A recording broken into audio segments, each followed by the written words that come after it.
to record sounds by using Samsung Buds 4, like in my case, take a look, I'm pinching and holding, and it just open that record and just start recording in the background. So first of all, we have to make some changes in the settings. Just go for settings in the Samsung device and go here. In the other Android devices, go for Galaxy wearable application. Now we have to go for earbud controls and go for pinch and hold. Select if you want to do this on the left or right one. Then select applications, click on the settings icon and select the voice recorder. So now on the sensor, you have to click and hold and keep holding all the time.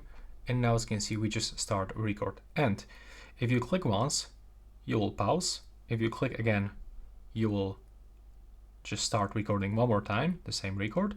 And if you are gonna click and hold it, then you will finish this record. So that's how we can actually do this. I hope you find it useful.